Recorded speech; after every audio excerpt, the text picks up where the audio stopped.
vamos a hablar sobre la temática de la materia de diseño y planificación curricular, en la cual, como su unidad número 1, tenemos la introducción a la planificación curricular, en los cuales tocaremos los siguientes puntos. Como número 1 tenemos las generalidades de la planificación escolar, en las cuales conoceremos su definición, características e importancia. Luego pasaremos a los enfoques de gestión escolar, en los cuales encontramos el enfoque de gestión basado en liderazgo pedagógico, el enfoque de gestión participativa, el enfoque transformacional y el enfoque de gestión basado en procesos. Y por último, tenemos el proceso de la planificación educativa. La planificación escolar. La planificación educativa se encarga de especificar los fines, objetivos y metas de la educación. Gracias a este tipo de planificación es posible definir qué hacer y con qué recursos y estrategias. Yo soy estudiante de la carrera de educación básica. Me estoy preparando para ser docente y la planificación será una práctica de mi vida cotidiana.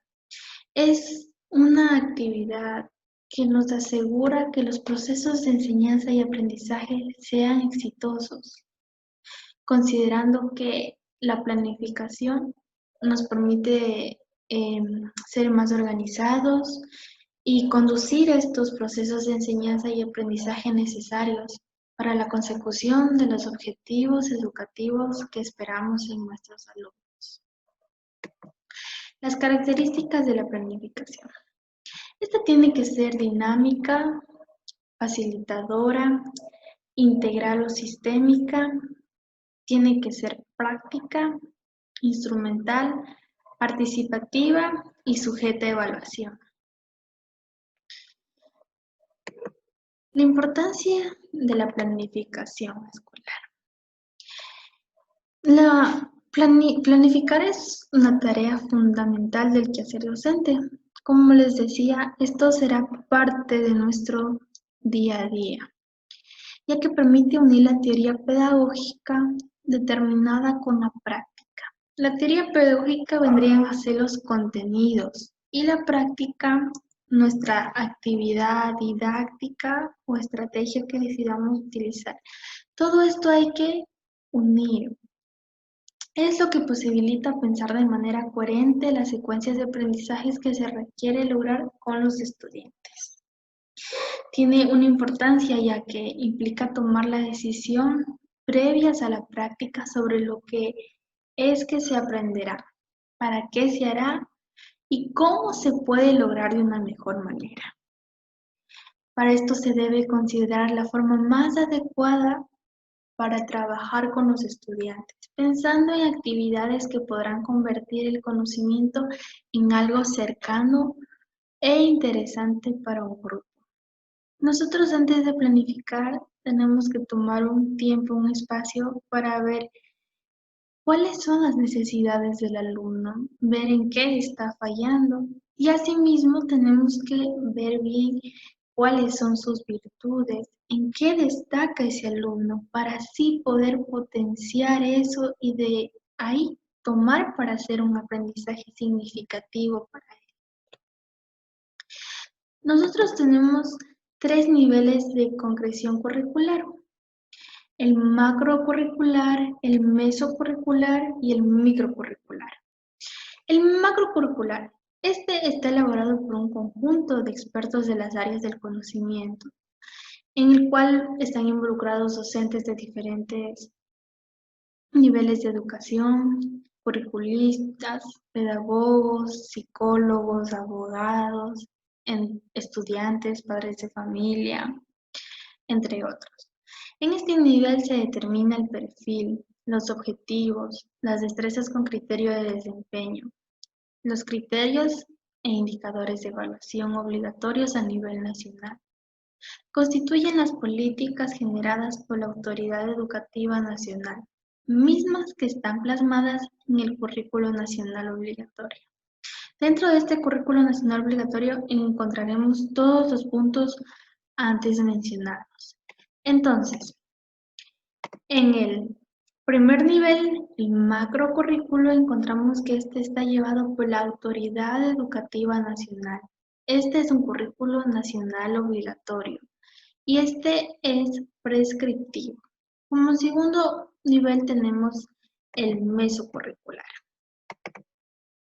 Este se basa en un currículo obligatorio, ya que es del macrocurricular, que corresponde a la planificación mesocurricular y comprende dos diseños específicos, tanto en la planificación curricular institucional y la planificación curricular anual, que son elaborados de manera conjunta por las autoridades y docentes de las instituciones educativas que deben responder a las especificidades y al contexto institucional, así como a la pertenencia cultural propia de los pueblos y las nacionalidades indígenas. Entonces, en el segundo nivel tenemos el mesocurricular, el cual está llevado a cabo por autoridades, docentes de instituciones educativas. Este está llevado a cabo por el currículo institucional, la cual tiene una propuesta pedagógica institucional y otra planificación curricular institucional. Este currículo es flexible. De ahí proseguimos con el tercer nivel. Este es el microcurrículo. Este se basa en los documentos curriculares del segundo nivel de comprensión. Corresponde a la planificación microcurricular que es elaborado por los docentes para el desarrollo de los aprendizajes a nivel de aula que responde a las necesidades e intereses de los estudiantes de cada grado o curso. Entonces, este es el tercer nivel, microcurricular. Corresponde a los docentes, en la cual tiene la planificación curricular anual, la planificación de unidad microcurricular y esta también es flexible. A continuación, vamos a proseguir con los enfoques de gestión escolar. Como ya conocimos los niveles de concreción, esto nos va a ayudar mucho a entender los enfoques, ya que el enfoque basado en el liderazgo pedagógico, en este se encuentra el director y es quien asume un liderazgo pedagógico centrado en la tarea de establecer una dirección. Él tiene una visión de expectativas y metas de grupo, es decir, de la institución educativa en la que él se encuentre, en la cual él espera desarrollar al personal, desarrollar a sus docentes, a sus estudiantes, rediseñar la organización y gestionar los programas de enseñanza y aprendizaje. Es decir, que él es el líder pedagógico y él como director asume esta tarea. En los enfoques participativos, en esta tenemos que están de autores los docentes, la comunidad, los padres de familia, los estudiantes, la comunidad. La gestión participativa se fundamenta en el principio de la proximidad a los procesos. Quien está más cerca a una tarea es quien mejor la conoce y quien mejor puede mejorarla. Con esto queremos decir que yo como futura docente conozco bien lo que es el enseñar, entonces ¿puedo mejorar si es que hay algún problema en esta institución con mis alumnos? Claro que sí, porque para esto nos estamos preparando, porque ahora el alumno es el protagonista, nosotros vamos a ser una guía, una ayuda, tenemos que estar como mediadores para que así el alumno pueda darle con todo su camino. Y necesitamos tener una enseñanza significativa en ellos, que no vaya por ahí encima, no tradicional, ya no es eso. Ahora nosotros tenemos que innovar, ser creativos, ver en la que la manera que el estudiante se empodere, sea él el protagonista auténtico. En esto tenemos el enfoque transformacional. Pilar Posner nos dice, hacer escuela es reconstruir, crear, recrear y recuperar el sentido y el valor de la vida escolar. Nosotros como docentes, nosotros debemos de reconstruir, crear y recrear. Dice recuperar el sentido y el valor de la vida escolar. Es decir, no perder ese enfoque, ese sentido que un docente tiene en la labor día a día de la formación integral de la persona. Tenemos que se refiere a la importancia de encontrar el significado tanto de lo que se va a cambiar como de la forma de hacerlo. Ser directivo es hacer gestión y mejoramiento continuo, integrando teoría y el conocimiento con una práctica que una la técnica con eficacia. Transformar la gestión de los directivos para centrar el quehacer de toda la institución educativa en el logro de un aprendizaje por los estudiantes. Una gestión de contexto con interacción de los actores. Nosotros buscamos transformar la escuela con la interacción de los actores, la interacción de los estudiantes, de la parte administrativa, de los directivos, en unión con toda la gestión participativa, con los padres de familia. Es una labor que tenemos el deber de hacerlo. La gestión basada en procesos, este es el otro enfoque. Este es la mejora de gestión escolar. Se relaciona directamente con la mejora del funcionamiento de la IE como parte de la cadena de valor del sistema educativo. En enfoque de gestión basado en procesos, la gestión escolar incorpora la gestión en procesos como el conjunto de actividades interrelacionadas y articuladas en la institución educativa. Cada proceso transforma elementos de entradas en salidas o resultados. Identificación de procesos que generan valor y la mejora continua de los procedimientos para lograr la eficacia y la calidad de todos estos.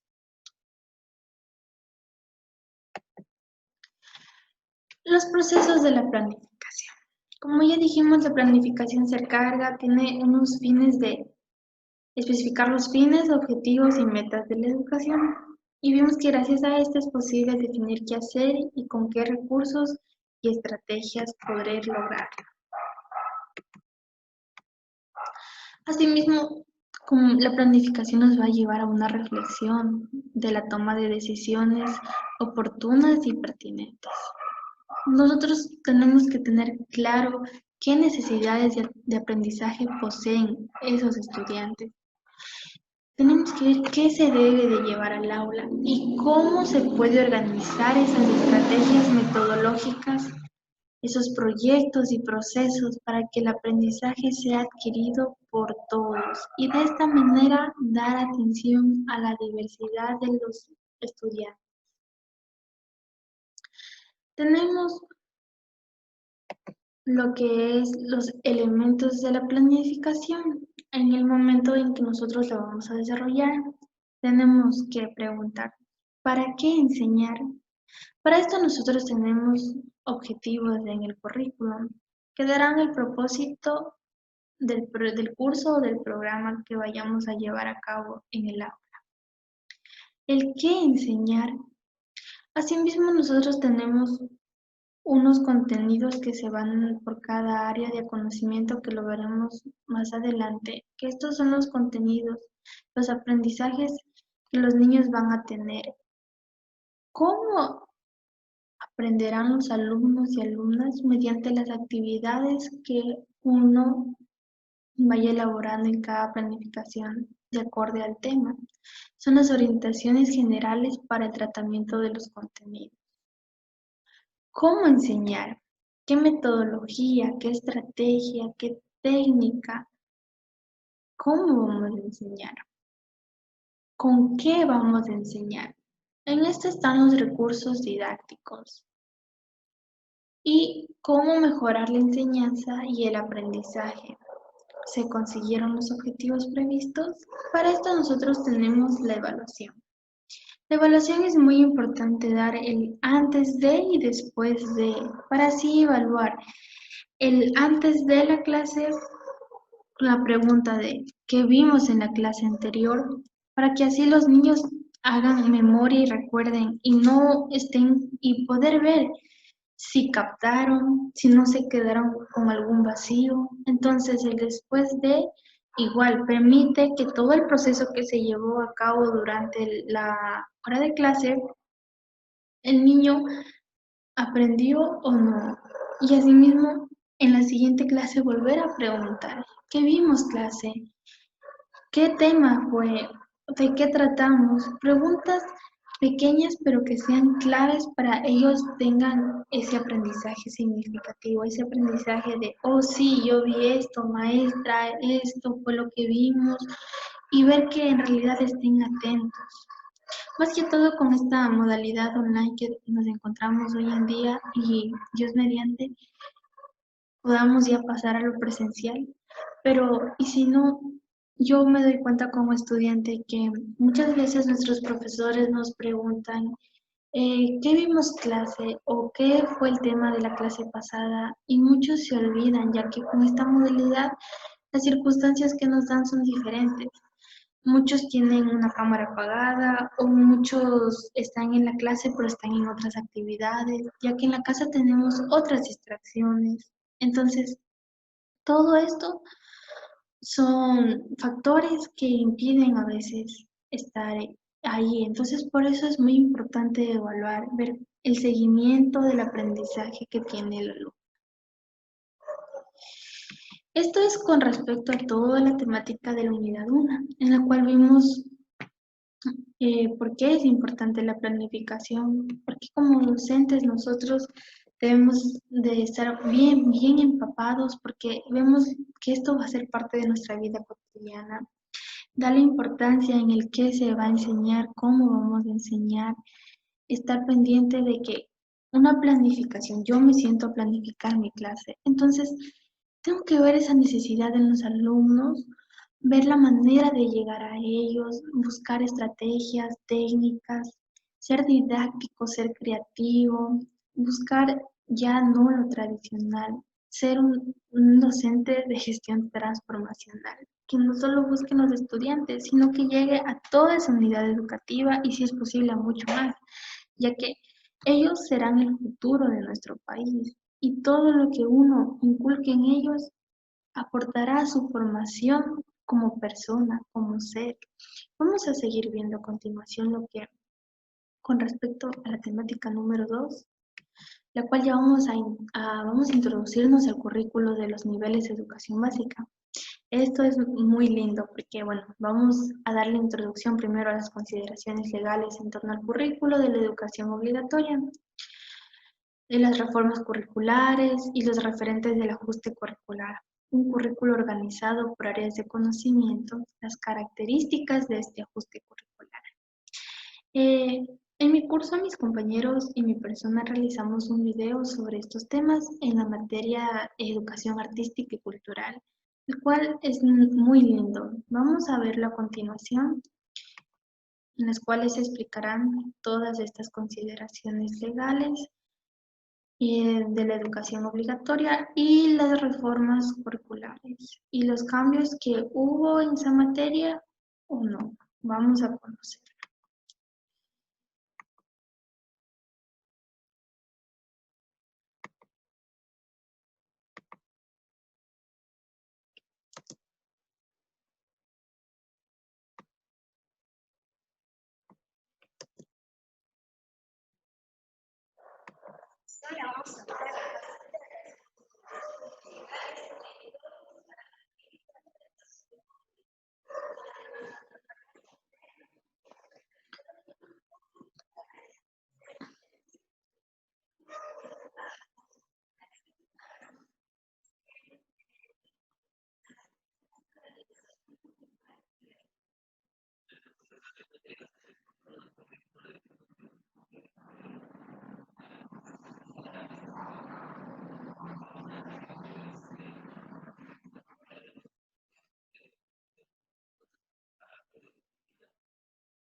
Procesos educativos,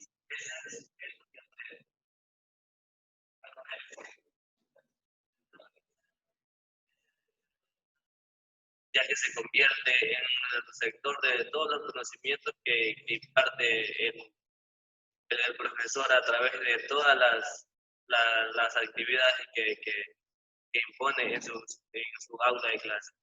Y asimismo se convierte en el sujeto activo de los procesos educativos.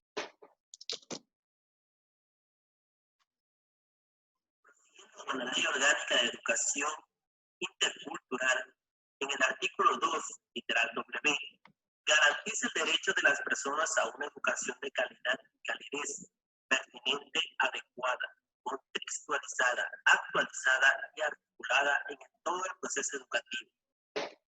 Esto está relacionado con el artículo 19, el cual establece que un objetivo de la Autoridad Educativa Nacional es diseñar y asegurar la aplicación obligatoria de un currículo nacional. En el artículo 22, se establece como competencia de la Autoridad Educativa Nacional.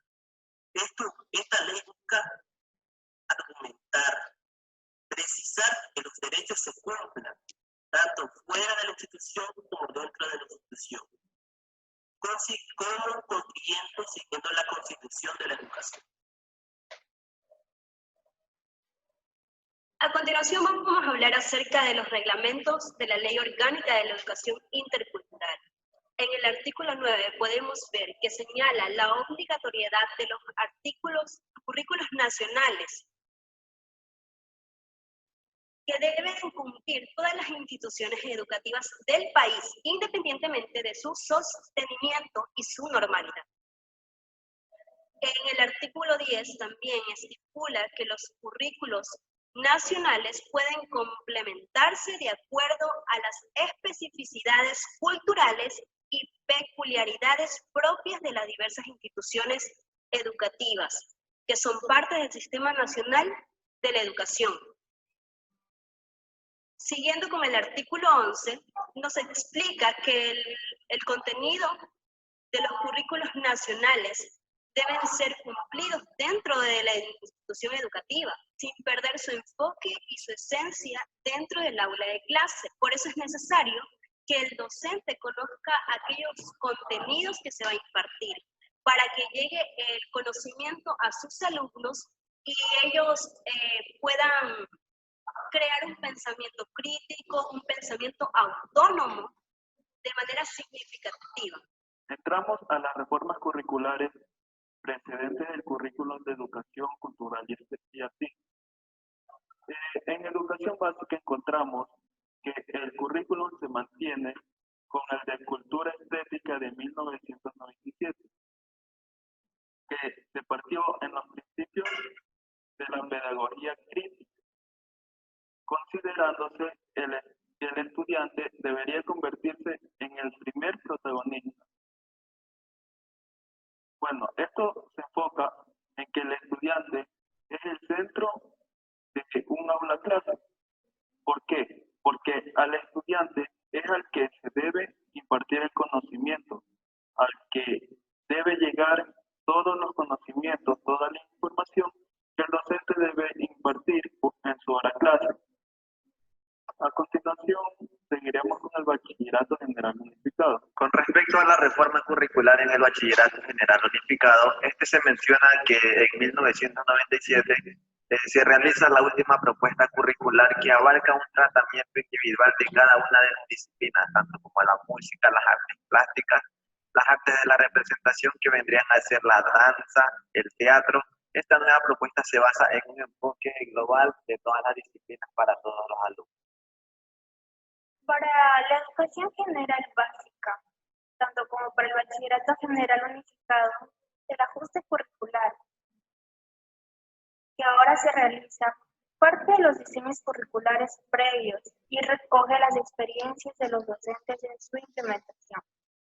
presentando una propuesta más abierta y más flexible, con el objetivo de brindar mejores herramientas para la atención a la diversidad de los estudiantes en los diferentes contextos de todo el país. En base a la planificación curricular, existen consideraciones legales, que son los artículos que se establecen en la Constitución del Ecuador, y además de más reformas curriculares. Para la materia de educación cultural y estética, en 1997 se realizó la propuesta curricular que abarcaba un tratamiento individual de cada una de las disciplinas, es decir, la música, artes plásticas, visuales, danza. Pero para la propuesta del 2011, la cual ya fue aprobada, se basa en una cuestión global, manteniendo la relación con el perfil de salida del ser beneficiario. Muchas gracias. Esta fue nuestra aportación. Estimada docente. Muy lindo, ¿verdad? Ver cómo esta es una materia muy bella que como docentes debemos de impartir con futuros docentes. Y ver cómo habla sobre la danza, las artes plásticas, también tiene relación con la materia de expresión corporal, que eso también se da en el currículo. Y ver cómo los niños desde ahí pueden ir desarrollando una pasión o descubrir todo lo que ellos son capaces de desarrollar, todas esas habilidades, ver esos dones que llevan, sea la música, sea la danza, y qué bonito ser parte uno de su formación, ayudarlos a encontrar eso que ellos tanto buscan. Con lo que respecta a la introducción al currículo de los niveles de educación básica, tenemos que, ¿qué es el currículo? El currículo es la expresión del proyecto educativo que los integrantes de un país o de una nación elaboran con el fin de promover el desarrollo y la socialización de las nuevas generaciones y en general de todos sus miembros. En el currículo se plasman en mayor o menor medida las intenciones educativas del país. Se señalan las pautas de acción u orientaciones sobre cómo proceder para hacer realidad las intenciones y comprobar que efectivamente se han alcanzado. Como nosotros vimos en el primer nivel de concreción, el macrocurricular, esto de aquí es donde se reúnen los mismos expertos de distintos niveles de educación, docentes, pedagogos, curriculistas, los cuales buscan promover, dice, el desarrollo y la socialización de las nuevas generaciones, es decir, de nuestros futuros docentes, futuros abogados, futuros médicos. Estos son los alumnos, el cual es el centro, es el protagonista. Como nosotros vimos en las consideraciones legales que se estipula en el artículo número 26, que la educación es un derecho de las personas a lo largo de la vida y es un deber ineludible y inexcusable del Estado. Asimismo, en su artículo número 343 se reconoce que el centro de los procesos educativos es el sujeto que aprende, es el alumno. Por otra parte, en este mismo artículo se establece que el Sistema Nacional de Educación integrará una visión intercultural, acorde con la diversidad geográfica, cultural y lingüística del país. Esto quiere decir que si nosotros nos encontramos en una diferente, sea la costa, sea la sierra, de acuerdo a nuestra diversidad geográfica que existe en nuestro hermoso Ecuador, se va a ver esto, se integrará esa visión. Y con todo respeto a las comunidades, a los pueblos, a nuestras nacionalidades. Asimismo, la Ley Orgánica de la Educación Intercultural, en su artículo número 2, en el literal W, este garantiza el derecho de las personas a una educación de calidad y calidez, pertinente, adecuada, contextualizada, actualizada y articulada en todos los procesos educativos. Claro está, en todos sus niveles subniveles o modalidades, y que incluye evaluaciones permanentes, es decir, así sea que la institución educativa sea presencial, sea virtual, sea pública o sea privada.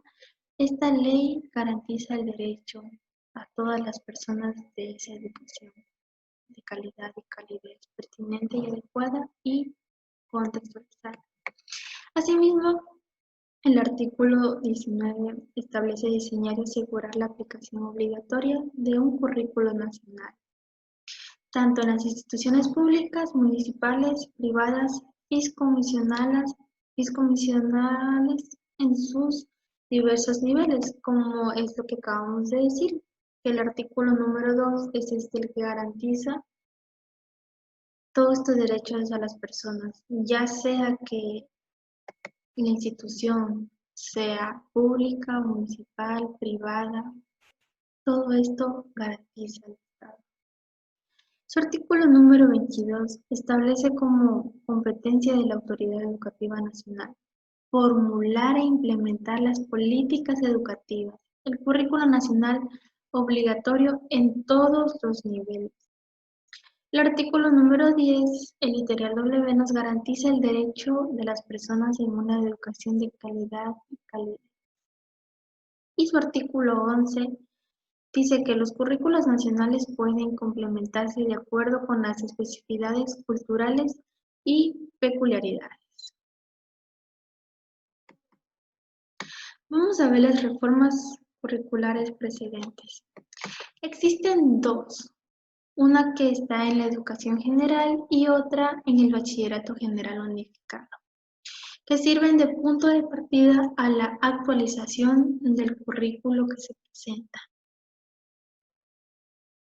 La primera reforma del currículo de la educación general básica a la que nos referimos, esta tuvo lugar en el año de 1996, la cual entró en vigor en el 2009 mediante un acuerdo ministerial, y en el bachillerato fue en el 2011. ¿Por qué existió estas reformas curriculares? ¿Qué tenía el currículo que tenía que existir una nueva reforma o qué vieron en ella? En esta no presentaba articulación entre los contenidos mínimos obligatorios y las destrezas que debían de desarrollarse. Y asimismo carecía de criterios e indicadores de evaluación. Por eso se hicieron estas reformas curriculares precedentes. ¿Cuáles son los referentes del ajuste curricular? Los currículos para la educación general básica, tanto como para el bachillerato general unificado, que se presentan a continuación, plantean un ajuste a partir de la información proporcionada por los docentes del país. En relación con la aplicación de las propuestas curricular para una educación de general básica, que esta ya entró en vigor en el 2010, como se mencionó ya anteriormente. Esta información es clave para el desarrollo del proceso del ajuste curricular. Se recabó a través del monitoreo realizado de mayo del 2011 a noviembre del 2012 y de la investigación denominada El uso y percepciones del currículo de la educación general básica, realizada esta en octubre y noviembre del año del 2013. Vamos a conocer el perfil de salida del bachillerato ecuatoriano. ¿Qué es como nosotros como labor desde preparatoria hasta que ya se gradúan del bachillerato? ¿Cuáles son estos valores fundamentales que se han puesto en el nuevo perfil de salida?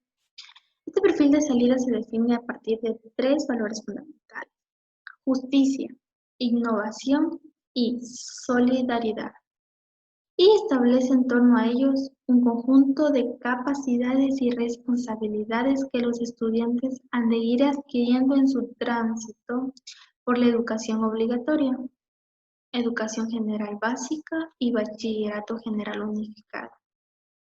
Está escrito en primera persona de plural, pensando en que los estudiantes se apropien de él y lo tomen como un referente en su trabajo cotidiano del aula, ya que cada día que como futuros docentes tenemos esta labor de dar clases, enseñar, el estudiante cada día va encaminado a este perfil de salida. Cada día él aprende algo nuevo que aportará con estos valores para su formación. Este currículo está organizado por áreas de conocimiento, tanto para el nivel de educación general básica, asimismo para el bachillerato general unificado. Los estudiantes, para avanzar hacia un perfil de salida que acabamos de ver, deben desarrollar aprendizajes en las siguientes áreas de conocimientos. Para cumplir con este perfil de salida, ellos deben del área de conocimiento de lengua y literatura, que en la educación general básica y en el bachillerato general unificado sigue con el mismo nombre, sigue siendo lengua y literatura. Matemática, que en ambos sigue lo mismo. Lengua extranjera, que es inglés. Ciencias naturales, que en la educación general básica sigue con el mismo nombre de ciencias naturales, como podemos ver, pero para el bachillerato general unificado se divide en áreas de química, biología y química. Ciencias naturales, que pasa a ser en la educación general básica como estudios sociales, y en el bachillerato general unificado, historia, filosofía y educación para la ciudadanía. Tenemos la asignatura de educación física, que en ambos sigue de la misma manera, y educación cultural y artística, que siguen siendo de la misma manera, y las interdisciplinares, que en el bachillerato general unificado es emprendimiento y gestión. Las características de este ajuste curricular. En el documento curricular de cada área se estructura en subniveles, organizados los aprendizajes en bloques curriculares que corresponden a criterios epistemológicos, didácticos y pedagógicos propios. Por este motivo, el bloque curricular agrupa y secuencia aprendizajes que pueden abarcar desde el primer año de la educación general básica hasta el último del bachillerato general unificado. Los estudiantes, ¿desde qué año ya es su educación obligatoria? Desde preparatoria. Lo que corresponde a inicial, eso es opcional, pero ya a partir de que el alumno, estudiante, ingrese a preparatoria, su educación ya viene a ser obligatoria hasta el bachillerato general unificado. Nosotros debemos conocer estos elementos del currículum que constituyen una propuesta de enseñanza obligatoria. En este está el perfil de salida, que son los objetivos alcanzados por el docente al final de todo su trabajo arduo durante este proceso. Los objetivos integradores de los niveles que constituyen una secuencia hacia el logro del perfil de salida. Los objetivos generales de cada una de las áreas. Los objetivos específicos de las áreas, asignaturas para cada subnivel. Los contenidos expresados en las destrezas con criterio de desempeño, las orientaciones metodológicas y los criterios e indicadores de evaluación. Todos estos van encaminados al perfil de salida. Principios para el desarrollo del currículo. El presente currículo ha sido diseñado mediante destrezas con criterios de desempeño, que apuntan a que los estudiantes movilicen e integren los conocimientos y habilidades en actitudes propuestas en ellas, en situaciones concretas aplicando operaciones mentales complejas, sustento en esquemas de conocimiento con la finalidad de que sean ellos capaces de realizar acciones adaptadas a aquella situación, y que a su vez puedan ser transferidas a acciones similares en contextos diversos o en contextos que ellos tengan en su día a día en los que les pueda facilitar. Vamos a ver las orientaciones metodológicas. Esta se fomentará una metodología centrada en la actividad y participación de los estudiantes, puesto que favorezca el pensamiento racional y crítico. El trabajo individual y cooperativo del alumnado en el aula, que conlleva la lectura y la investigación, así como las diferentes posibilidades de expresión. Tenemos lo que es el refuerzo académico y acción tutorial. Tal como vemos aquí que está establecido en el artículo 208 del reglamento de la LOEI, corresponde a las instituciones educativas a diseñar e implementar planes de refuerzo académico y acción tutorial que puedan comprender. 1. Clases de refuerzos lideradas por el mismo docente que regularmente enseña de la asignatura u otro docente que enseñe la misma asignatura. Esto quiere decir que cuando exista un refuerzo de clases porque hubo un vacío, como antes mencionábamos, es importante nosotros diagnosticar a nuestros estudiantes cómo van avanzando el proceso clase a clase. Y si varios de nuestros estudiantes tenemos la situación de que se quedaron con algún vacío, no entendieron, no preguntaron, necesitan ese refuerzo académico. Puede ser por el mismo docente o otro docente de la misma asignatura. Las tutorías individuales con el mismo docente que regularmente enseña la asignatura u otro docente que enseñe la misma asignatura. El estudiante al justificar su falta puede ser que faltó por enfermedad, no estuvo presente. Él pide que solamente se le indique algún tema en específico. Uno como docente tiene esa labor de enseñarle y eso es individual, solamente docente-estudiante con el mismo que le enseñó o con otro encargado con la misma asignatura. A las tutorías individuales con un psicólogo educativo o experto según las necesidades educativas del estudiante. Cuando el estudiante voy a poner un ejemplo. Yo recuerdo bien que cuando yo estudiaba en el colegio existen estudiantes que son imperativos o dejan de prestar atención en clases, bajan su rendimiento académico. Entonces el docente toma la labor de hablar con él y de ver qué está pasando. Ya eso es individual, pero para esto tiene un cargo el psicólogo educativo o el experto que se encuentre a la necesidad del estudiante.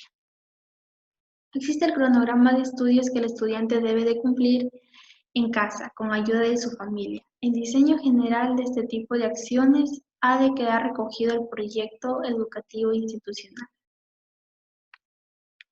Y tenemos la carga horaria. El horario lectivo semanal de cada uno de los grados y cursos de la educación general es de 35 horas pedagógicas. Y en el bachillerato general unificado, este horario complementará 40 horas pedagógicas. Con la formación complementaria, la oferta del bachillerato técnico alcanzará las 45 horas pedagógicas, incluyéndose en este cómputo en todos los casos los tiempos dedicados al refuerzo y apoyado educativo y la acción tutorial. El horario lectivo deben dedicar todas las instituciones educativas para el desarrollo de cada una de las áreas de subniveles de educación general básica y en el nivel de bachillerato. Entonces, yo que estoy encaminada en esta linda profesión y amo enseñar, debo de saber que la materia de diseño y planificación curricular es muy importante conocerla. Será mi herramienta fundamental en la organización del trabajo que yo realizaré. Nos va a permitir plasmar los objetivos que buscamos a la hora del proceso de enseñanza-aprendizaje. Para esto es importante conocer todos estos planes y programas curriculares macro, meso y micro para la educación general básica, en el cual como futura docente estoy situada en el microcurrículo, ya que se sitúa en el ámbito de la acción del aula y compete al docente, y este contiene los elementos curriculares básicos, los cuales los enfoques de gestión escolar nos van a ayudar a liderar y nos van a ayudar a buscar soluciones a las problemáticas que se encuentren dentro de la clase. Muchísimas gracias. Esto ha sido toda mi participación. Espero les haya gustado mucho.